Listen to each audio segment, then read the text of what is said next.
Congo, ekolo na biso tobongisa yango Congo, ekolo monene tobosana te. Bonsoir mesdames et messieurs, je suis heureux de vous savoir nombreux devant vos postes téléviseurs en train d'attendre cette émission. Eh bien mesdames et messieurs, cette émission pour ce soir, nous allons devoir parler sur la bonne gouvernance dans un pays. Et pour cela, nous aurons sur notre plateau, comme invité avec qui nous allons devoir plancher sur ce thème, M. Oba Daniel. M. Oba Daniel, c'est le président du Mojekra. Le Mojekra, c'est une ONG congolaise. Alors, bonjour M. Oba. Bonjour. Alors, comment allez-vous? Non, ça va bien, je porte bien, vraiment. On est là en forme. D'accord. Alors, vous êtes président du Mojekra. Alors, le Mojekra, c'est quoi pour la bonne gouverne des Congolais? Très bien. Le Mojekra, c'est CID qui signifie Mouvement des jeunes congolais pour la réflexion et l'analyse. C'est une ONG qui œuvre dans le domaine de l'éducation morale, de l'environnement et du développement communautaire local. Donc, nous appuyons les organisations de base, les institutions étatiques, c'est dans l'appui à la conscientisation, à la moralisation, à la culture de paix. Et nous appuyons aussi donc les organisations dans le cadre du développement communautaire local et dans le cadre de la préservation et la protection de l'environnement. Voilà un peu ce que nous faisons sur le terrain. D'accord. Vous êtes à but lucratif ou à but non lucratif? À but non lucratif, c'est une ONG vraiment à but non lucratif. Parce qu'il y a des ONG qui, justement, à travers les médias, ils disent que c'est à but non lucratif, mais dans la pratique, c'est des structures à but lucratif. Non, ce n'est pas une ONG à but lucratif, nous sommes une ONG à but non lucratif. On est né pour accompagner, pour appuyer les communautés de base. Vraiment, c'est intéressant. Ça fait combien de temps que cette ONG existe déjà? Le Mojekra existe depuis 2000, l'année 2000. Nous sommes sur le terrain et à partir de 2001, vraiment on était déjà trop opérationnels sur le terrain dans le cadre de la citoyenneté, du patriotisme, culture de paix. Et là, on est en train d'accompagner vraiment les collectivités de base dans le cadre du développement communautaire local, notamment de la gouvernance aussi locale, et le thème qu'on va vraiment échanger tout à l'heure. D'accord. Alors, mes chers téléspectateurs, je vous dis que le thème est tellement riche parce que, vous savez, je disais tantôt que l'émission La démocratie en marche, c'est un concept qui est hyper large. C'est bien que pendant toute notre période d'émission, ou pour ne pas dire pendant qu'on va devoir faire le pèlerinage de cette émission, eh bien, aujourd'hui, demain ou après-demain ou à l'avenir, vous serez très content parce que vous aurez tous les thèmes nécessaires et la démocratie en marche est tellement évasive. Et c'est pourquoi aujourd'hui, nous allons nous attarder sur la gouvernance. Alors, Monsieur Oba Daniel, alors les Congolais vous ont suivi, les téléspectateurs vous ont suivi et ce que vous faites sur le terrain. Alors, est-ce que vous pouvez édifier un peu l'opinion sur la définition concrète de la gouvernance? C'est quoi la gouvernance? Très bien, tout le monde en parle, la notion de gouvernance, elle est élastique, n'est-ce pas? Vous savez, au sens étymologique du terme, le mot gouvernance est tiré de la notion gouvernement, qui veut dire simplement la gestion des institutions, des organisations, ou la gestion des affaires vraiment de l'État au public. Ça, c'est au sens un peu plus étroit. Maintenant, on peut dire que la gouvernance, c'est la manière que le gouvernement exerce son autorité politique, économique, culturelle, sociale, administrative, environnementale pour le développement du pays. Ça, c'est au sens purement étymologique. Mais dans son sens large, on ne doit pas réduire la gouvernance au seul pouvoir public. Non, ça apparaît comme le point d'intersection entre le pouvoir public, le secteur privé et les organisations de la société civile. Donc, si on prend la gouvernance dans son sens large, ça met donc en commun pouvoir public, société civile et secteur privé. Donc il y a maintenant 3 piliers qui gouvernent donc le monde. S'il faut vraiment aller au sens vraiment large, je pense qu'on aura vraiment peut-être des exemples concrets pour essayer de voir en détail ce que ça veut dire vraiment la gouvernance. D'accord. Alors,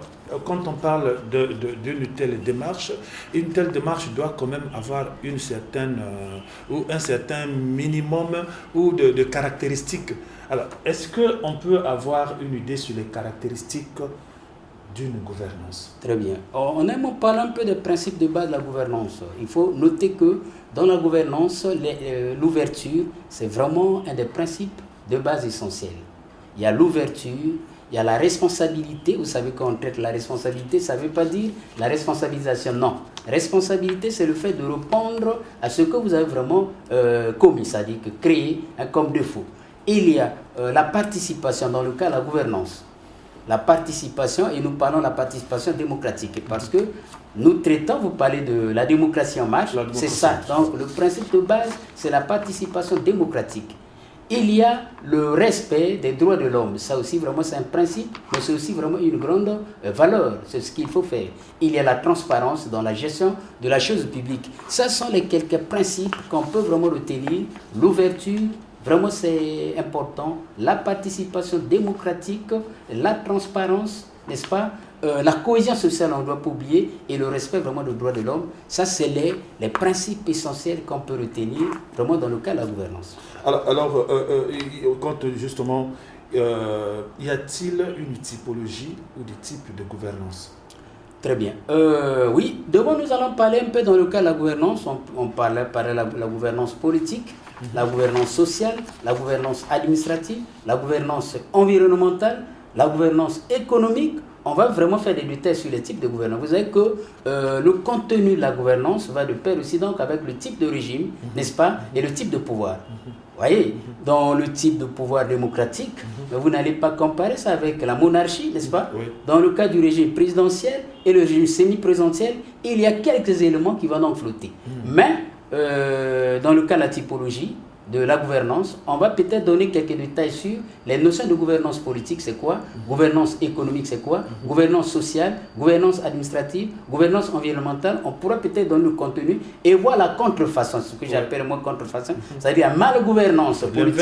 L'inverse voilà, de la bonne gouvernance. Provoque quoi? Et je pense qu'on va arriver vraiment sur ces détails concernant vraiment cette typologie. D'accord, mais justement, je me dis que les téléspectateurs ont soif vraiment de comprendre ce que c'est la bonne gouvernance aujourd'hui. Parce qu'en fait, aujourd'hui, c'est devenu pratiquement des slogans de gauche à droite, la gouvernance, la bonne gouvernance. Mais aujourd'hui, cette émission a aussi pour vocation d'édifier l'opinion. Vous comprenez? C'est aussi une émission pédagogique. Alors aujourd'hui, justement, je voudrais, au nom justement de tous nos téléspectateurs, vous, en tant qu'expert dans ce sens-là, dans ce domaine, qu'est-ce qu'on peut comprendre? C'est quoi qu'on appelle la bonne gouvernance dans la pratique? Très bien. Vous savez que dans le cadre vraiment du contrôle du développement des pays, c'est la Banque mondiale qui a érigé un certain nombre de critères pour mieux apprécier le développement vraiment des différents pays. Et là encore, donc, ils sont allés sur la base d'un certain nombre de paramètres pour essayer de définir donc, la bonne gouvernance comme la capacité du gouvernement à gérer de manière efficace les ressources du pays, ça c'est le 1. Oui. La capacité du gouvernement à mettre en œuvre les politiques pertinentes. Alors, le terme c'est pertinente. Il y a politique et politique. Mais ici, on dit mettre en œuvre les politiques permanentes. Ça c'est le 2. De 3, c'est la capacité du gouvernement à respecter les droits de l'homme. Ah vous voyez, ça vraiment c'est un élément de 3. De 4, c'est la capacité du gouvernement à mettre au point le système de suivi et de contrôle, n'est-ce pas, démocratique. On appelle système de suivi et de contrôle démocratique. Je ne sais pas si on pourra peut-être décortiquer qui va faire le suivi, qui va contrôler. Et bien sûr, il y a le Parlement et bien sûr, il y a la société civile. Il n'y a pas que le Parlement, il y a aussi la société civile qui va faire ce contrôle. Mais on dit de manière démocratique, ça veut dire que les résultats doivent être visibles, partagés, n'est-ce pas, communiqués. C'est ça ce qu'on appelle le contrôle démocratique. Donc, si on veut la gouvernance, ça fait partie donc des exigences. Donc dans la gouvernance, il y a ces 4 éléments essentiels. C'est vraiment intéressant. Gérer de manière efficace les affaires, l'État, les ressources du pays, n'est-ce pas? Mettre en œuvre les bonnes politiques, ce qu'on appelle les politiques pertinentes, n'est-ce pas? Oui. Respecter les droits de l'homme. Et 4e, c'est mettre au point un bon système de suivi et de contrôle des affaires, c'est-à-dire autour des agents qui gèrent les biens publics, il faut un bon système de contrôle démocratique. Oui, mais quand vous parlez des politiques pertinentes, c'est quoi? La pertinence des politiques, c'est-à-dire des politiques qui doivent toucher des besoins, des problèmes, des situations des populations à la base. Vous savez que les bons projets on les conçoit pas dans les bureaux.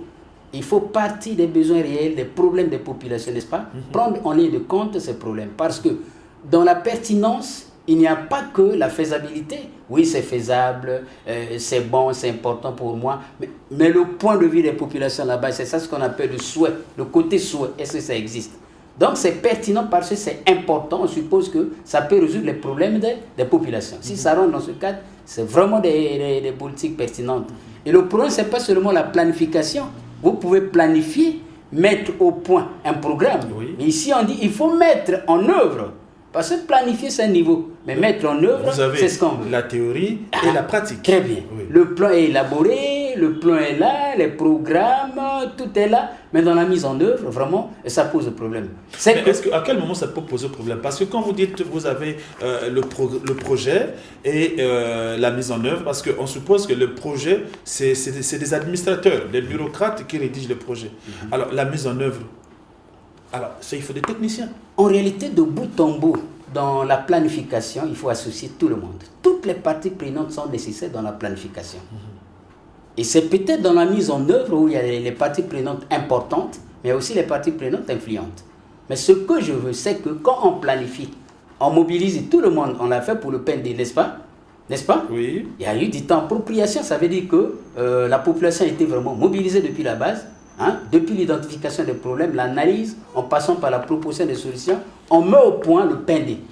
Le programme national est déjà là, existe, n'est-ce pas? Le PND, pour la bonne gouverne de nos téléspectateurs, c'est quoi le PND exactement? Parce que justement, dans notre pays, souvent, il y a des concepts qui sortent comme ça, et souvent, on a l'impression que ça ne concerne que les intellectuels. Les non-intellectuels, souvent, ils ont du mal à saisir, à comprendre exactement certains concepts concrètement, pour que le Congolais, quand même, lambda, puisse comprendre en français facile, c'est quoi le PND exactement. Le programme national de développement, c'est un programme national, n'est-ce pas? Qui est situé dans le temps. Vraiment, ce programme-là, comme je disais dans la planification, on prend tout le monde en ligne de compte. Chacun doit apporter sa contribution. Ça veut dire que ce programme doit être en cohérence avec les besoins, les problèmes, n'est-ce pas, les situations des populations, et doit aussi être en cohérence avec les exigences de la communauté internationale. Donc, parce que désormais, nous sommes quand même dans un village planétaire. Très bien, parce qu'il y a les ODD, n'est-ce pas, au niveau international. Ça veut dire qu'en rédigeant notre PND, on doit tenir compte aussi vraiment des exigences vraiment internationales. Donc, être en cohérence avec l'international, mais être en cohérence avec nos besoins, nos problèmes, nos réalités. Et voilà, c'est un programme, un grand programme national de développement. Mais c'est élaboré, je suis d'accord, mais il faut mettre en œuvre. C'est ça maintenant, c'est cette capacité de mettre en œuvre ce programme qui nous conduit vers la bonne gouvernance. Mais cette capacité, ça nécessite quoi? Bon, ça nécessite la bonne volonté des uns et des autres. Ce qui est vrai, vous savez qu'aujourd'hui vous êtes animateur d'une structure, vous êtes chef. Il arrive des fois que vous-même vous portez ce projet. Quand le projet est porté au plus haut niveau de décision, la mise en œuvre ne va pas poser assez de problèmes. Mais quand le projet n'est pas porté au plus haut niveau de décision, ça veut dire que vous déléguez, n'est-ce pas, un chef de service de faire, le chef de service donne à un chef de bureau de faire, le chef de bureau donne à un secrétaire de faire. Vous voyez que ça c'est non. Portez vous-même, parce que vous dites, non, j'ai trop de responsabilités, je préfère déléguer. Non, portez les projets. Si le projet est porté à un niveau élevé, vous allez voir que dans la mise en œuvre, on n'aura pas assez de problèmes. Donc, c'est un problème de volonté et c'est le fait que les projets ne sont pas portés à des plus hauts niveaux vraiment de décision. Alors, mais quand vous dites que les projets ne sont pas portés à des plus hauts niveaux de décision, c'est-à-dire aux institutions compétentes? Je dis le plus haut niveau de décision. Je peux prendre un cas simple. Vous voyez que dans certains pays, quand on traite du programme d'un ministère, vous pouvez demander à ce ministre de venir, d'envoyer quelqu'un pour exposer sur la politique sectorielle. Le ministre dit, je ne peux pas envoyer quelqu'un, moi-même je viendrai faire cette présentation. Vous voyez comment le type porte ce projet. Déjà, ça veut dire qu'il y a l'appropriation à son niveau, il veut partager, il veut communiquer, n'est-ce pas, sur le projet, et ça fait plaisir. Il est dans la planification, il est dans la mise en œuvre. Vous voyez le président du Rwanda, n'est-ce pas? Et Paul quand Kagame, il tient l'appel, vous pensez que c'est quoi? C'est une manière de dire qu'il est le plus... Non. Il porte ce projet sur la scène seulement, il fait de ça sa préoccupation, n'est-ce pas? Donc il est sur le terrain, dans la planification, dans la mise en œuvre, dans le suivi, dans l'évaluation des présidents. Ça, vraiment, c'est quelque chose qui a toujours... Il faut, quand vous êtes là, il faut porter. Parce que le fait de déléguer, oui, c'est la responsabilité d'un tel, donne à un tel. Bon, écoutez, à la fin, ça sera vraiment... Mais oui, parce que dans le fonctionnement des affaires publiques, bon, il y a quand même des directeurs, il y a tout un type de services, mais il faut que ces services-là soient aussi actifs. Donc c'est tout à fait normal que, quand même, le ministre qui a déjà une forte responsabilité, à un moment donné, il peut confier la charge à son directeur de cabinet ou au secrétaire général du ministère. C'est tout à fait normal quand même. Vous savez, si on dit porter au plus haut niveau de décision, c'est parce que dans la mobilisation des fonds, par exemple, imaginez-vous le ministre fait de ça sa préoccupation. Je pense que pour mobiliser les fonds, ça sera facile. Mais aujourd'hui, le ministre dit au directeur général, le directeur dit à tel directeur, non, c'est l'affaire des DEP. Et c'est les DEP qui vont jouer ça. Hein? On demande un financement, non, ben écoutez, il y a encore des priorités. Or, si c'est lui-même qui porte ça, vous savez que dans la mobilisation des ressources, il va s'impliquer, n'est-ce pas, et la chose va avancer. En réalité, c'est un constat. Ça veut dire que si vraiment on peut essayer de cette telle... Parce qu'on dit, c'est bien beau, ce sont ses pouvoirs, n'est-ce pas? Oui. Mais c'est le plus bas niveau de décision. Surtout en matière de mobilisation des ressources, c'est là où ça pose. Or, si vraiment... Le ministre lui-même, il porte ce projet-là, n'est-ce pas? Il tient à cœur vraiment la réalisation de ce projet. Facilement, il peut mobiliser les moyens, il peut mobiliser les ressources. Mais si le ministre lui-même continue à tenir les commandes, mais ça risque de frustrer un peu ses collaborateurs. Parce qu'ils se disent que je suis nommé directeur, mais j'ai aussi quand même le droit de mettre en pratique quand même certaines exigences ou obligations qui vont de pair avec ma mission. Le constat est quoi? Quand vous restez assis dans le bureau et vous demandez à quelqu'un de faire, le plus souvent ça ne marche pas. C'est difficile. Or, quand vous êtes, il n'est pas dit que, ça dit que être opérationnel sur le terrain ne veut pas dire que sur tout le plan tu vas travailler. Non. Vous avez participé à la planification, vous avez contribué, c'était beau. Mais dans la mise en œuvre, vous avez aussi un rôle à jouer. Sinon, si vous dites, c'est un tel qui va faire, il ne fera pas. Parfois comme vous voulez. Ça ne coûte rien de porter le projet. Ça ne coûte rien. Mais je pense que c'est une des clés essentielles qui peut conduire à la réussite vraiment dans la mise en œuvre des politiques pertinentes vraiment d'un pays. Alors, vous parlez aussi vous avez parlé de capacité, de la mise en œuvre, des politiques pertinentes, les capacités du gouvernement. C'est ça, non? C'est ce que vous disiez tout à l'heure. Et vous parlez aussi du respect des droits de l'homme. Vous parlez, qu'est-ce que ça veut dire exactement cette... Les capacités à respecter vraiment les droits de l'homme, ça c'est, vous savez que l'homme en soi a des droits, mais il a aussi des devoirs. Oui, le mal chez nous, c'est que, écoutez, nous pouvons être là à 90%, on ne connaît pas nos droits, on ne connaît pas nos devoirs. Voilà pourquoi il y a aussi la responsabilité de vulgariser ces droits et devoirs des citoyens. Donc, il revient au gouvernement de tenir au respect vraiment des droits de l'homme. C'est vraiment intéressant. Et l'autre aspect, j'ai parlé de la mise en place d'un système de contrôle démocratique. Oui, ça vraiment c'est intéressant parce que il revient donc au Parlement de faire le suivi, de faire le contrôle sur les agents qui sont appelés vraiment à gérer la chose publique. Oui. Mais le contrôle de manière démocratique parce qu'ils doivent communiquer, n'est-ce pas? Ils doivent informer et c'est intéressant. Il n'y a pas que le Parlement, il y a aussi les organisations de la société civile qui doivent faire ce travail. Donc, la société civile ne doit pas rester vraiment en marge parce que nous avons vu qu'il y a 3 piliers qui gouvernent le monde. Il y a les pouvoirs publics, il y a la société civile et il y a le secteur privé. Donc tout le monde, dans les différents projets, pouvoir public, oui, secteur privé, société civile. Donc pour les besoins du suivi, d'évaluation, de contrôle, la société civile ne doit pas vraiment être à la marge. Donc ces 4 éléments-là caractérisent vraiment de manière fondamentale la gouvernance, la bonne gouvernance dans un pays. Alors, vous parlez justement de la bonne gouvernance, mais il y a aussi l'inverse quand même, parce que malheureusement, en Afrique, on constate que la plupart de nos pays en Afrique souffrent de ce phénomène qui est la mauvaise gouvernance.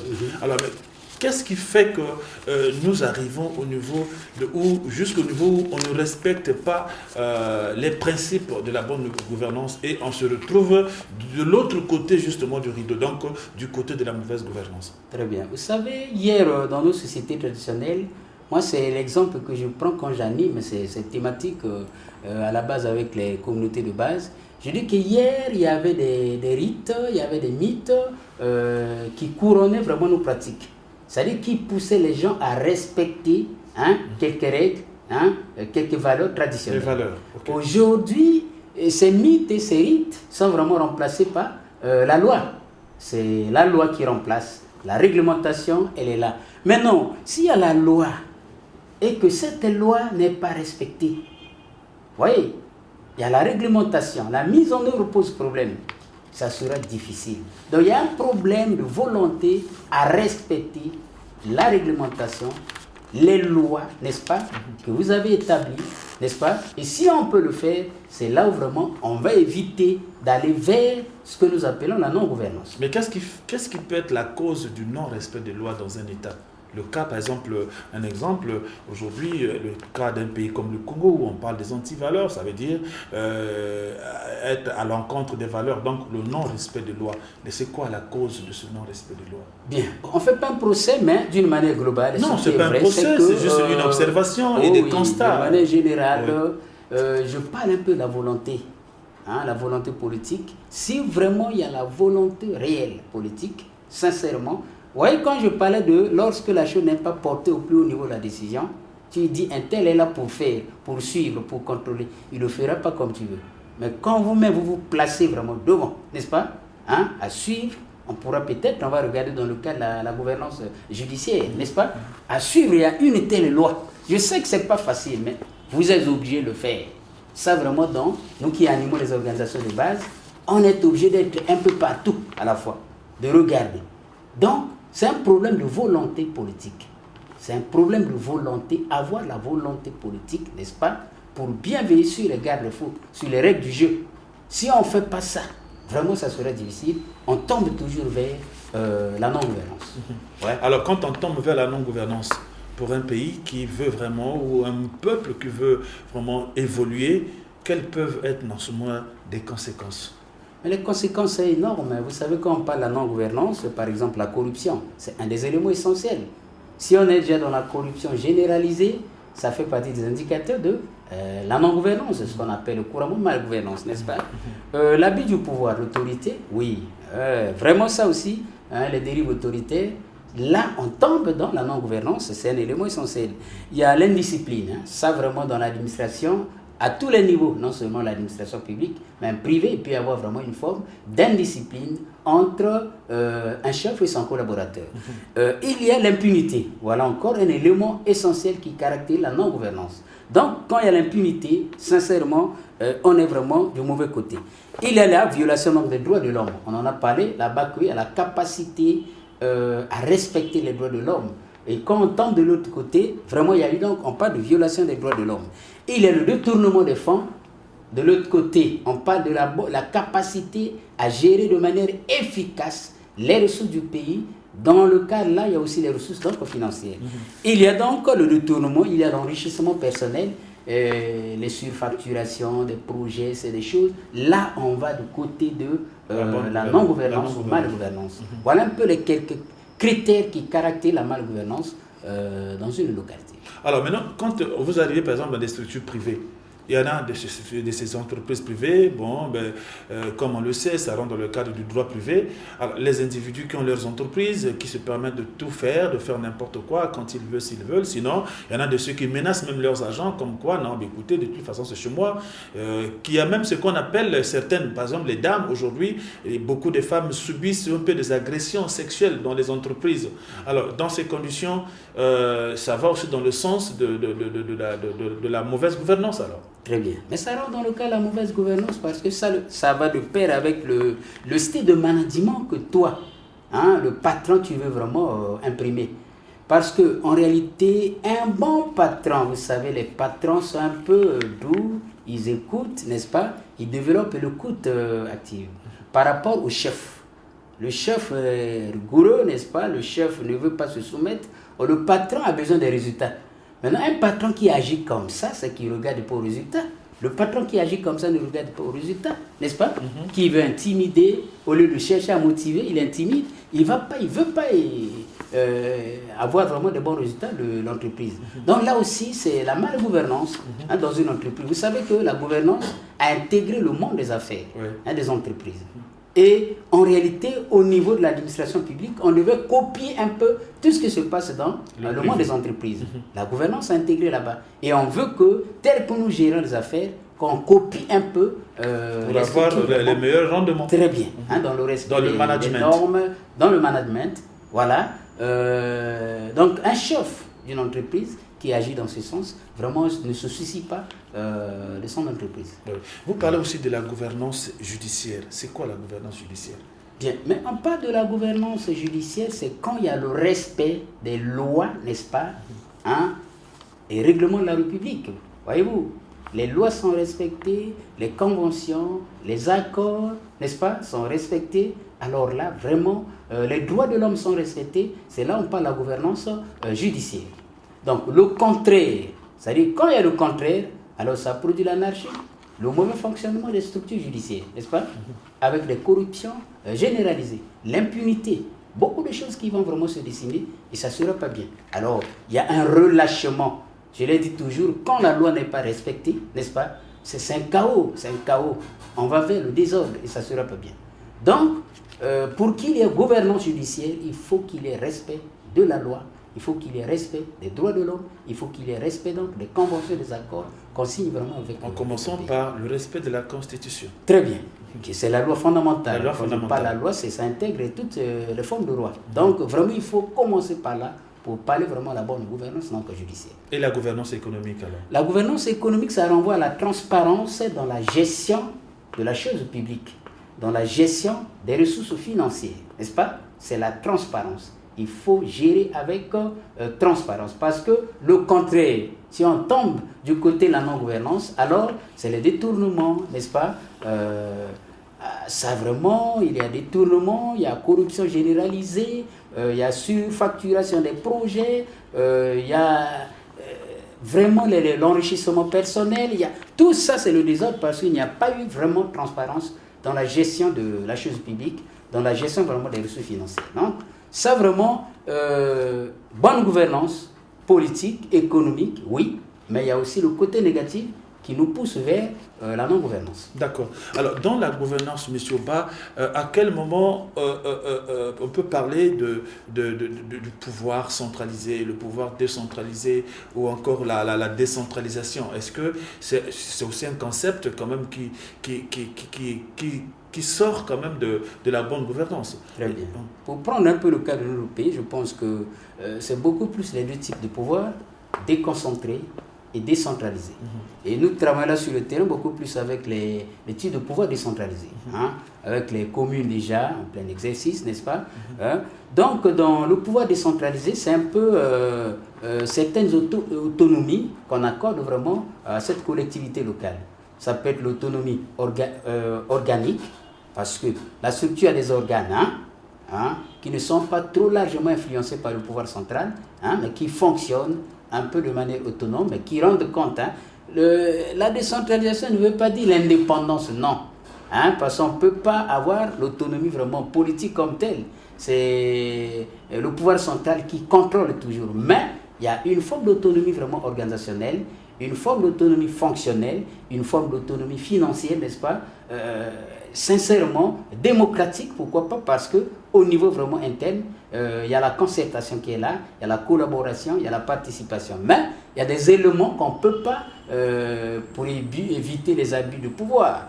Il ne peut pas y avoir l'autonomie monétaire, il ne peut pas y avoir l'autonomie militaire, il ne peut pas y avoir l'autonomie... Non, ça revient au pouvoir central, mais les gens ont une marge quand même d'autonomie pour... Or, dans le pouvoir déconcentré, c'est autre chose. Les organes déconcentrés sont sous la mouvance du pouvoir central. C'est ça la différence. Donc, leur vie dépend de la perfusion centrale. Or, dans le pouvoir décentralisé, n'est-ce pas, que nous sommes en train d'accompagner, un peu, vraiment il y a la concertation, parce qu'il y a des élus locaux qui sont là, qui siègent, qui agissent par délibération, n'est-ce pas? Et ça vraiment, c'est important. Donc, ces deux types de pouvoir chevauchent, parce que vous prenez le maire, par exemple, d'une communauté, et d'une commune, par exemple, qui est assis sur les deux pouvoirs. le type décentralisé et le type déconcentré.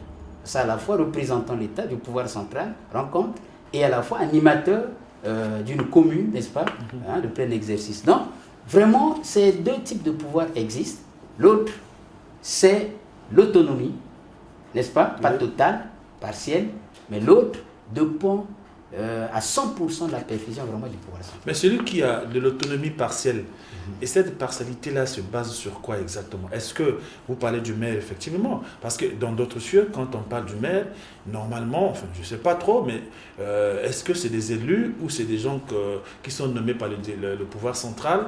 Quand on parle du préfet, c'est aussi, oui, le préfet, c'est le représentant de l'administration centrale. Mais le maire, quand même, ce n'est pas une nomination, c'est une élection. Bien, les tests, cela va de pair avec la réglementation du Congo.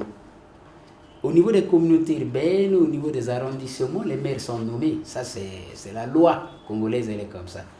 Maintenant, au niveau des communes telles que la commune de Brazzaville, où il y a un conseil, n'est-ce pas? Parce qu'il y a un conseil départemental et il y a un conseil municipal. Là où il y a ces conseils-là, n'est-ce pas? Ces présidents du conseil sont élus par les conseillers. Ils se retrouvent pour... Ça, c'est les tests. Vous voyez comment les tests organisent les choses en République du Congo.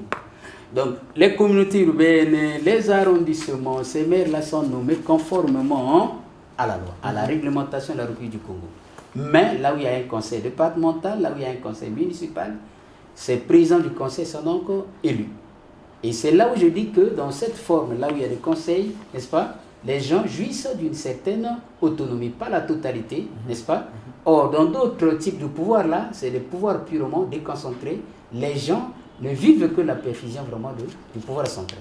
Alors, nous avons, d'après nos informations, le MOGECRA a eu à mener des actions ou des activités jusqu'au niveau hors du Congo, et le cas du Congo, par exemple, au niveau de l'intérieur. Mais au niveau de l'intérieur, les activités là que vous avez, quel genre d'activités meniez-vous exactement comme ONG? Très bien. Nous appuyons un peu les services étatiques, surtout les services qui traitent les questions de jeunesse, n'est-ce pas? On leur accompagne dans le cas de, par exemple, la promotion de la citoyenneté, du patriotisme et la culture de paix. Ça, vraiment, on travaille avec les services de jeunesse, les foyers d'éducation. À la base, on fait ce travail.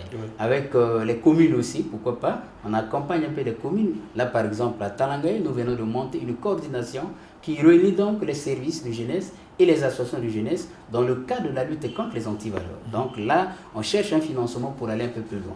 Donc, dans ce cas, on est allé jusqu'à Pointe-Noire, n'est-ce pas, Bas-Congo, on traîne un peu Brazzaville, dans les écoles pour conscientiser, pour moraliser, mais l'effort n'avance pas trop parce que ça prend de financement. Maintenant, au-delà des questions liées à l'éducation civique et morale, nous travaillons sur le développement communautaire local. On a été d'accompagner vraiment quelques municipalités, n'est-ce pas? La toute dernière activité, à peine tout dernièrement, on était dans Kaouyo, ils sont en train d'accompagner la commune d'Oyo dans la mise en place des outils de développement de leur commune, notamment le plan de développement local, n'est-ce pas? La fois passée, on a travaillé avec les chefs de quartier, les chefs de bloc, les chefs de zone, sur comment identifier un problème, comment analyser un problème, n'est-ce pas? Comment faire des propositions, des solutions pour avoir des solutions vraiment pertinentes, hein? Comment faire l'analyse des risques et comment loger ça dans un tableau afin de permettre à la commune d'élaborer un plan définitif de développement de leur localité. Donc, comment imaginer à Oyo un plan de développement social, un plan de développement économique, un plan de développement urbain, n'est-ce pas, hein, pour avoir un bon plan de développement territorial. Donc, on accompagne un peu les communes, les communautés, pourquoi pas, donc les différentes localités dans leur plan de développement local. Dans le cas de l'environnement, nous travaillons aussi dans le sens de la sensibilisation contre le tabagisme. On se bat, on sort du pays aussi pour apprendre. MOGECRA sort souvent, revient, organise les restitutions, n'est-ce pas? Donc, dans le cas du tabac, personnellement, j'anime donc un réseau des communicateurs leaders dans la lutte anti-tabac. Nous avons créé donc des boîtes Facebook et on lance un peu les images sur le tabagisme. Donc, On se bat pas mal avec les moyens de bord, sinon le Mojikra bouge.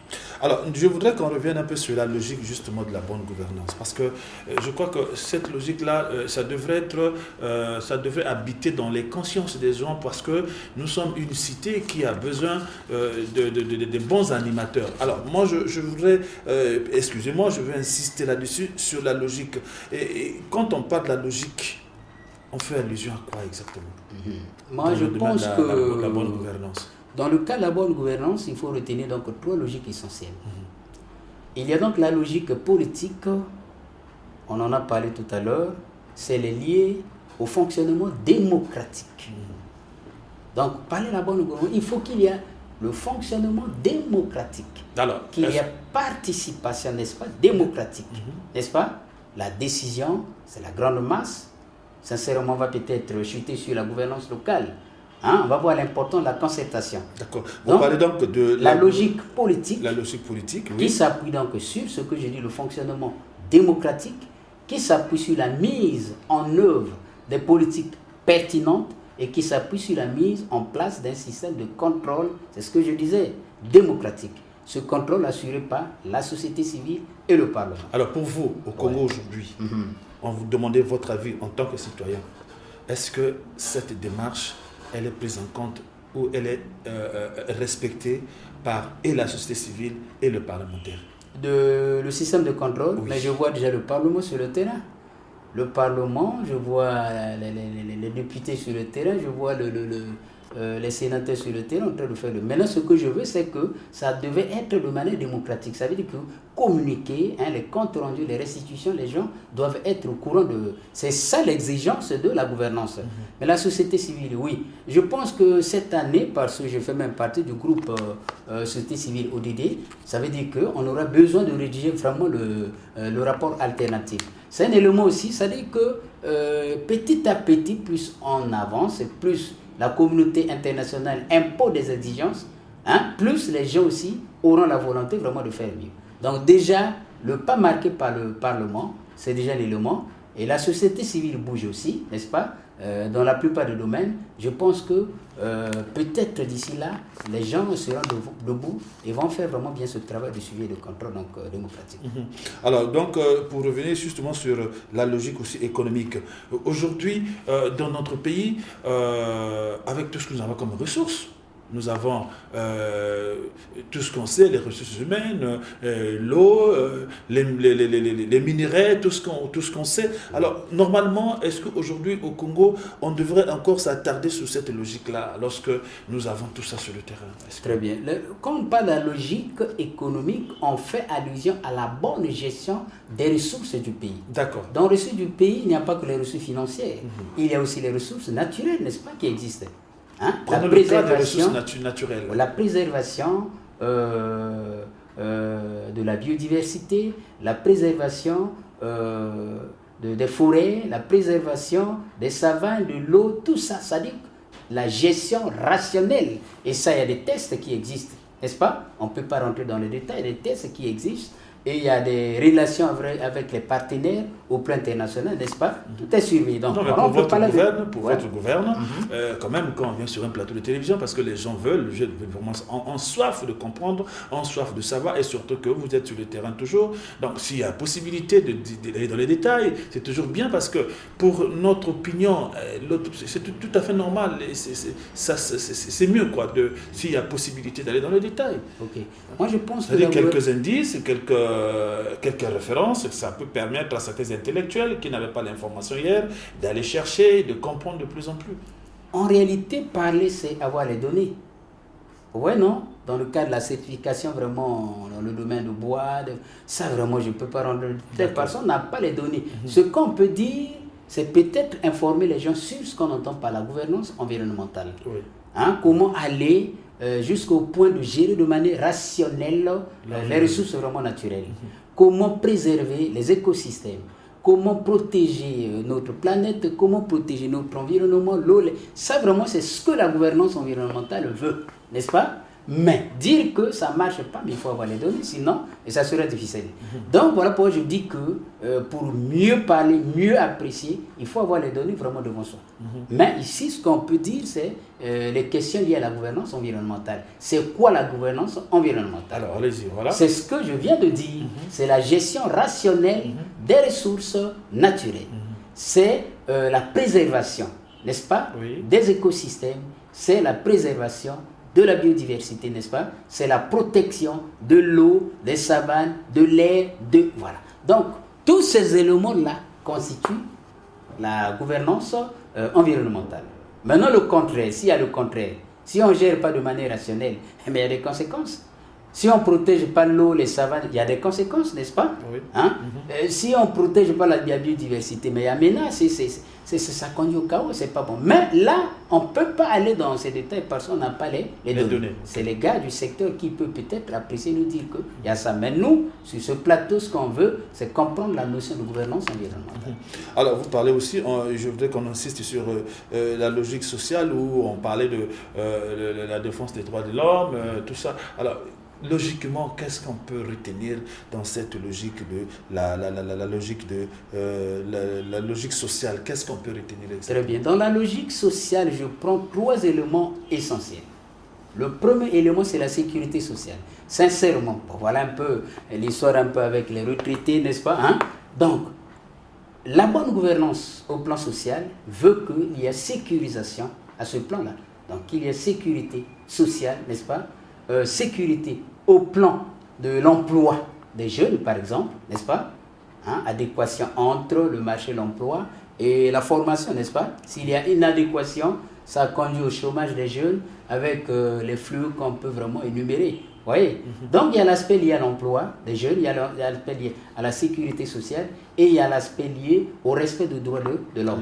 Donc, ces 3 éléments sont vraiment très importants vraiment pour parler de la gouvernance sociale, hein, la logique sociale dans le cas de la gouvernance. Alors, parlons un peu le droit de l'homme dans notre pays.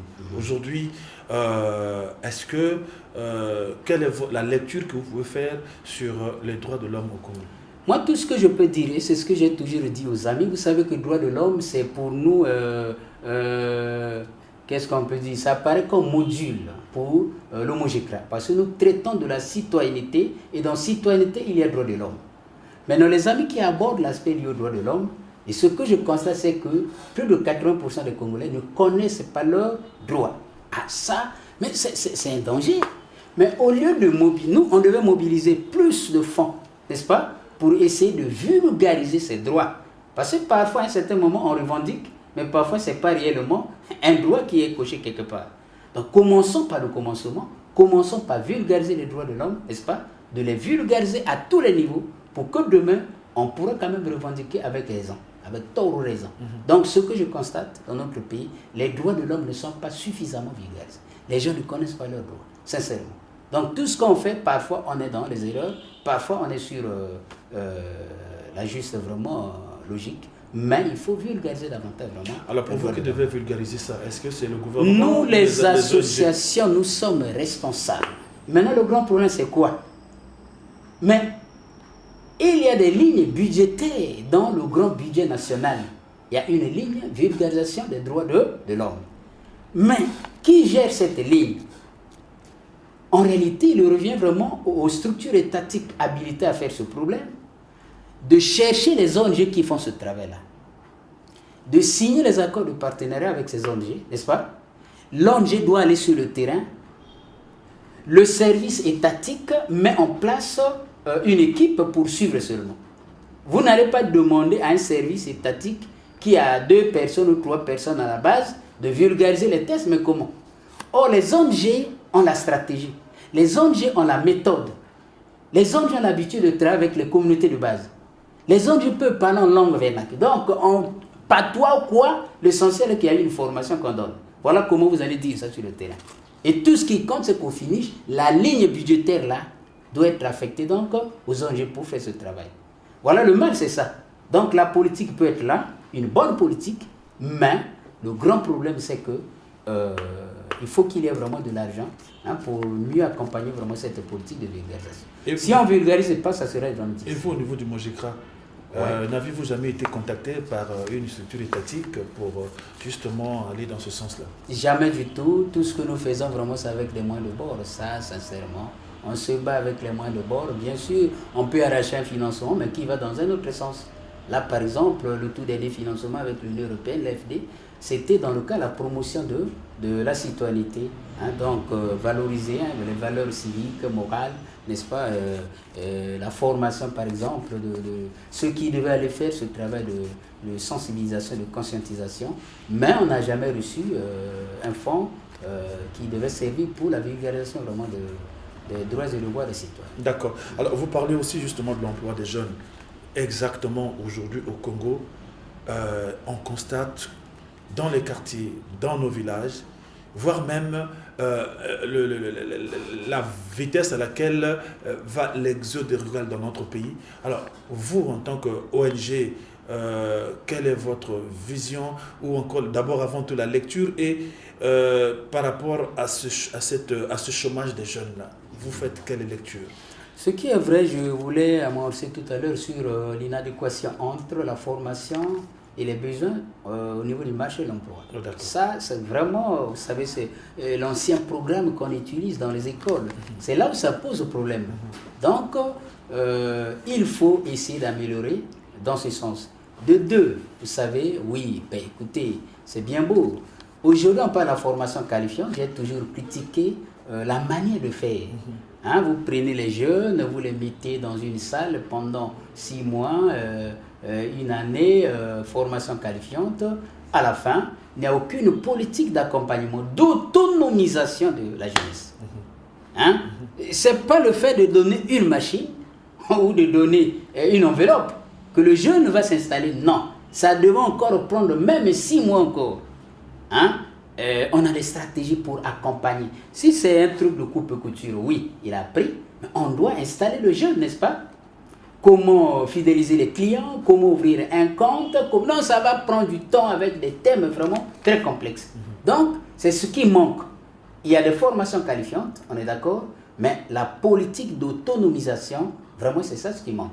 Elle est mauvaise. Si c'est pratiqué ailleurs, on donne une machine, on donne quelques outils de travail, mais après, le jeune va encore vendre ça, et une fois vendu, il repart donc à la case de départ. Est-ce que ce manque justement de politique, cela ne s'explique pas le fait que nous n'avons pas, en tant que pays, en tant qu'État, on n'a pas vraiment cette expérience d'encourager les initiatives dans le domaine privé? Parce qu'au Congo, il faut reconnaître que tout le monde veut aller dans la fonction publique. Alors, mais justement, le secteur privé pose encore beaucoup de problèmes. Est-ce que ce n'est pas parce que ça nous manque encore cette expérience-là? Mais voilà une des solutions essentielles. Passer pour que le secteur privé s'ouvre aux jeunes pour les recruter. Ça, c'est de 1. De 2, on les forme, la formation qualifiante. Oui, on ne doit pas s'arrêter là. Il faut une bonne politique d'autonomisation. De 3, il faut qu'il y ait vraiment adéquation entre la formation scolaire et la demande donc, sur le marché de l'emploi. Vous savez, nous avons au Congo, on parle bien sûr, on dit que la population est jeune. C'est-à-dire que quand quelqu'un qui veut venir investir, on dit non, une des opportunités, c'est que la population est jeune. Non. Est-ce que le problème, c'est la population qui est jeune? Est-ce que cette population qui est jeune a quelle qualification? On devait parler de la population jeune qui est qualifiée, n'est-ce pas? Bien qualifiée, en bonne santé, c'est là on peut parler en termes d'opportunités. Donc, il y a des pistes de solutions. Donc, je me dis qu'actuellement, sincèrement, il y a des jeunes qui n'ont pas une formation, qui n'ont pas une qualification, nombreux. Si on peut renverser la pyramide, pourquoi pas renverser la pyramide, faire de telle sorte que nombre de jeunes, on les affecte vers les écoles professionnelles, n'est-ce pas, techniques, et on laisse un petit nombre au niveau de l'enseignement général. Voilà encore une solution, on peut étudier des possibilités comme ça. Parce qu'aujourd'hui, avec le niveau qui a baissé, parce qu'aujourd'hui, vous savez que le niveau scolaire n'est plus le même que le niveau d'hier. Hier, quelqu'un qui avait son cercle, oui, on pouvait enseigner à l'école primaire. Mais aujourd'hui, c'est tout un problème avec l'universitaire. Donc, on peut regarder dans le lot ceux qui n'ont pas, qui ne tiennent pas trop bien là, on les affecte dans les écoles professionnelles. pour avoir des maçons, pour avoir des menuisiers. Mais vous savez au moins quand même que dans le marché du travail, quand il y a des appels d'offres, on exige toujours, quelque part, on dit 2 ou 3 ans d'expérience professionnelle. Alors, comment peut-on parler de marché du travail lorsque les jeunes n'ont pas cette expérience professionnelle? Mais l'expérience vient de pair avec les milieux des stages. Ça veut dire que là où ils vont passer leur pratique. Mais il faut qu'il y ait ces milieux-là existent. Il a fini sa formation, il est là, il peut chercher un endroit pour faire son stage. Mais il faut que ces endroits soient vraiment disponibles, sinon c'est difficile. S'il ne peut passer son stage, changer d'un endroit à un autre et totaliser peut-être les 2 ans d'expérience, n'est-ce pas, dans la pratique courante. Donc sincèrement, tout est lié. C'est ce que vous avez dit. Encourager les entreprises, n'est-ce pas, pour que les jeunes qui sortent aillent vraiment faire des stages, n'est-ce pas, acquérir l'expérience auprès des aînés, pour que demain, s'il y a la demande, ils pourront exercer. Mais il y a un autre phénomène, enfin un autre aspect très important aussi. Est-ce que ces aînés aujourd'hui, on le voit dans nos entreprises, que ce soit dans les entreprises d'État ou les entreprises privées, quelques entreprises que nous avons au Congo, on voit comment ces aînés-là ne veulent pas céder la place aux jeunes. Alors du coup, les jeunes aussi, ils sont démotivés dans ces conditions. En réalité, je ne regarde pas le problème en ce terme. Vraiment, pour moi, le souci qui devait animer la jeunesse, c'est le niveau de formation actuellement. Ça veut dire qu'il devait vraiment faire de telle sorte qu'on puisse vraiment bien les former, n'est-ce pas? Bien les former.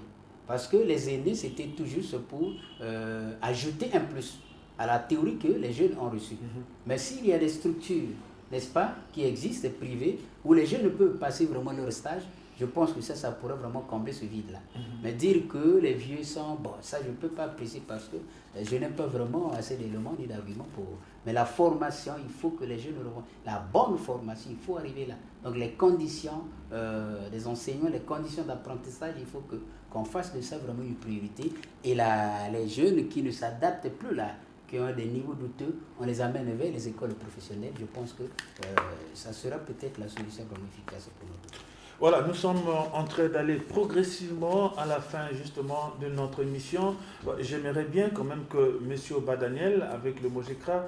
Alors, M. Obadaniel, vous avec le Mojekra, qu'est-ce que vous pouvez faire passer comme message à l'endroit justement de notre jeunesse, à l'endroit de nos autorités? Parce que la bonne gouvernance ici justement, il ne s'agit pas seulement des jeunes ou des autorités, mais de manière générale, de la communauté en général. Quel est le message que vous pouvez orienter justement à l'endroit de notre communauté sur la notion de la bonne gouvernance? Moi, je pense que j'ai des choses à partager. C'est un peu sur les valeurs de la bonne gouvernance. On n'en a pas parlé. Parmi ces valeurs, il y a ce qu'on appelle la transparence. C'est une grande valeur, elle est importante, n'est-ce pas? Il y a la responsabilité, j'avais déjà vraiment signalé cette valeur-là. Il y a la redevabilité, sincèrement, à tous les niveaux. L'obligation de rendre compte, c'est une valeur de la gouvernance, c'est une exigence, il faut le faire. Il y a donc l'adhésion et la participation. Sincèrement, il faut faire de telle sorte qu'il y ait adhésion, il faut faire de telle sorte qu'il y ait participation. Il y a la liberté d'opinion, oui. Quand il y a la malgouvernance politique, ça réduit cette marge vraiment de liberté d'opinion. Il y a le respect des droits de l'homme, ça on en a déjà parlé. Il y a la viabilité des institutions. Sincèrement, l'institution ne doit pas s'arrêter, non. Nous devons penser à la vie pérenne des institutions. Ça c'est une des grandes valeurs que nous devons retenir. De deux, c'est la gouvernance locale. Dans la gouvernance locale, la particularité, c'est que les principes de base sont vraiment les suivantes. Il y a la concertation, il y a la participation, il y a la collaboration et il y a la planification. La gouvernance locale, c'est ce qu'on appelle la gouvernance partagée, la gouvernance équilibrée, n'est-ce pas?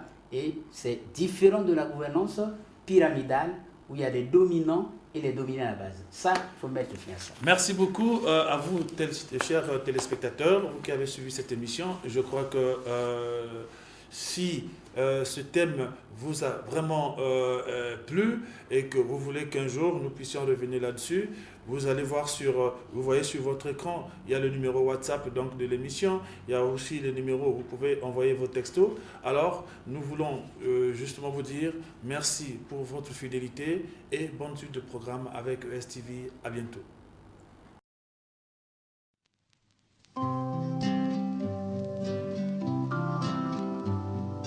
Congo, ekolo na biso tobongisa yango Congo.